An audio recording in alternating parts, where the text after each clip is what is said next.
Благодарам, председателе. Еве, да не должам да бидам јасна и гласна. За крадење на струја, вода, земјиште, узурпација од било каков тип, превземање на долгови кои не можат да се вратат, треба да се одговара. И треба да се одговара и според кривичниот законник. Значи, не е тоа проблемот во кривичниот законник и во оваа измена која што ни ја дава владата. Проблемот во овој кривичен законник е, како што 100 пати досега направила оваа влада, целата таа борба против крадење, криминал, корупција, злоупотреба, узурпација да се води по потреба и селективно. И тоа го гледаме и во овој преглед. За да не мислите дека зборувам напамет, еве ќе дадам неколку примери зошто не е проблем казнувањето, туку е проблем што некои луѓе се казнети и некои ќе бидат уште повеќе казнети, а некои ќе поминат со чисти раце испрани од познатите прашак фабрики во владата на Република Македонија. Еве ќе почнеме со војната за ресурси, колешке Дулич, бидејќи сега веќе слушаме од заменик министерот дека оваа конкретна одредба на законот се менува заради тоа што кражбата на вода била третирана како прекршок и согласно тоа јавното претпријатие Водовод и канализација имало проблем со наплатата. И јас сега го поставувам прашањето. Доколку едно јавно државно претпријатие има проблем со наплата и доколку проблемот со наплата веќе станува неодржлив, дали тоа јавно претпријатие нема да се труди да понуди подобра услуга за поевтини пари, тоа кај нас не го прави, или ќе го направи тоа што го прави ВМРО-вскиот Водовод и канализација уште од времето на Миле Јанакиевски до денес, а тоа е скапа струја, лош квалитет на водоснабдување, никаква инвестиција во инфраструктура и како јаготка на шлагот, нова барокна зграда од колку беа? 10 или 13 милиони евра.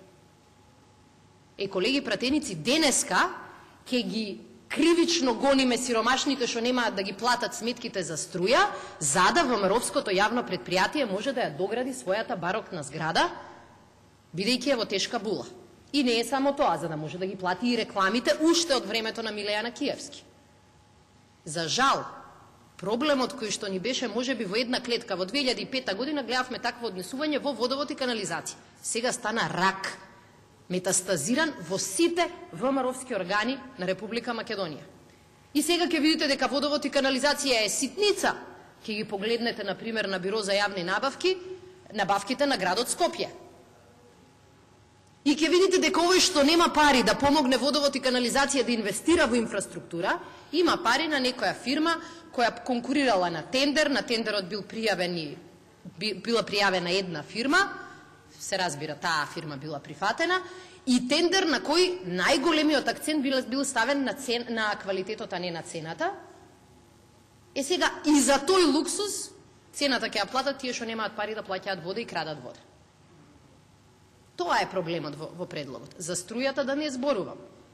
Од аспект на човек кој што се занимавал со темите на стабилност на електроенергетски систем, се согласувам. Не е проблем само крадењето на електрична енергија и приклучоците диви, заради тоа што тоа ги носи фирмите во була.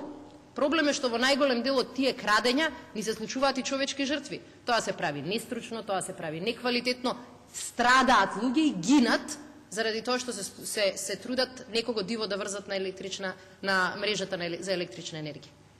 Ај сега кажете ми, кој богат или средно богат човек ќе си го жртвува сопствениот живот за да украде струја?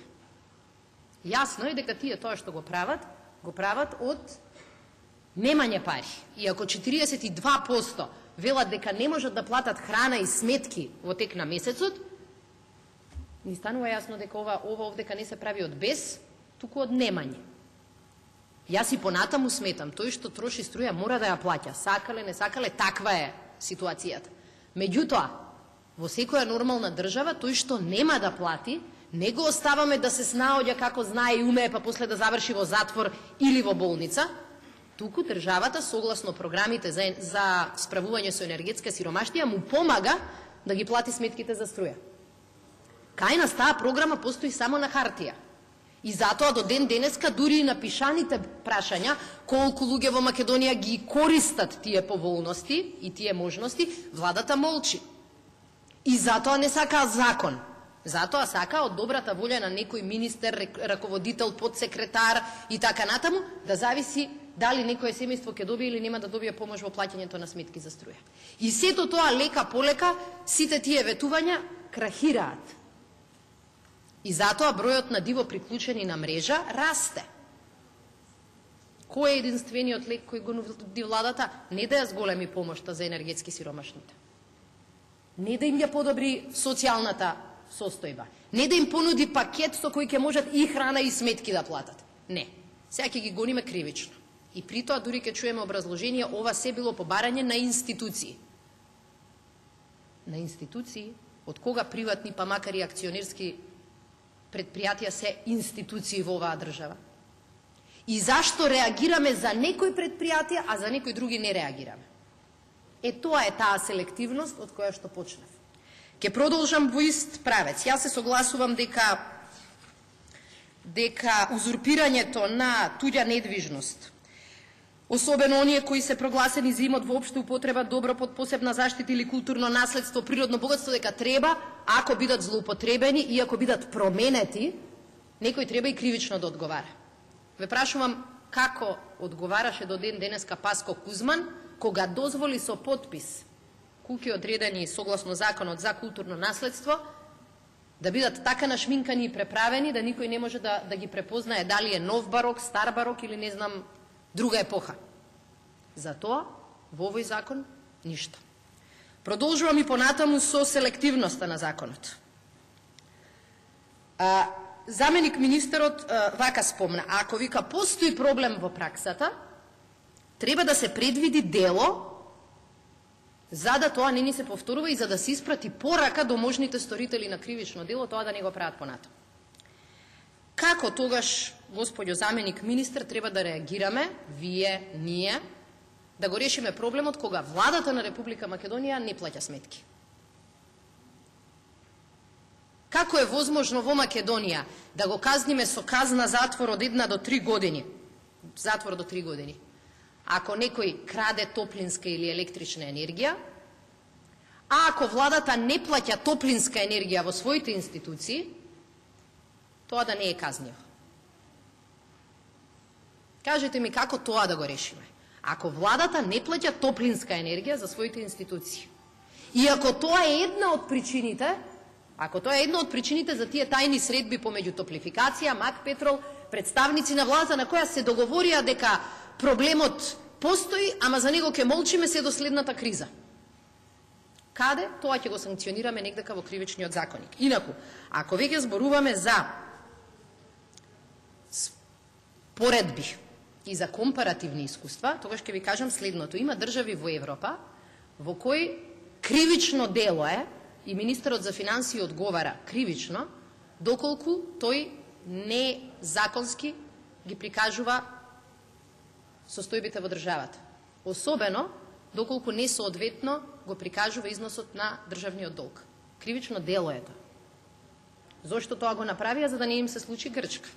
За да не им се случат протести како во некои други држави, кои што реагираа дури од кога планината стана многу видлива. Зашто во Македонија тоа не го правиме?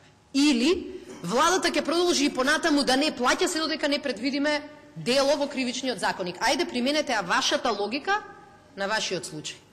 Па да погледнеме кој во оваа држава издава задолжници без покритие, а кој подпишува сметки после без да ги плати. Затоа велам, господјо заменик министер, проблем со овој закон е што тој селективно се бори против ваквите злоупотреби и против ваквиот криминал. И последно нешто, ако веќе зборуваме за измени во ова законодавство, се прашувам зошто на една тема во Македонија никако да почне дискусијата, иако неколку меѓународни организации тоа ни го враќаат како тема. А тоа е информациите кои што ќе ги даде некој внатре од администрацијата, така наречените whistlebloweri или известители од внатре, да бидат заштитени со закон. Денеска во Македонија, ако имате државен службеник кој ќе излезе во јавност и ќе каже дека долгот во Македонија не е она што го кажува Ставревски, туку многу, многу поголем, денеска тој или таа ќе бидат избркани од работа, казнети, понижувани и напаѓани. Во секоја нормална држава би имале специјална заштита за овие лица. Кај нас единствената одредба која постои во законодавството ниту се почитува, ниту се запазува. Благодарам.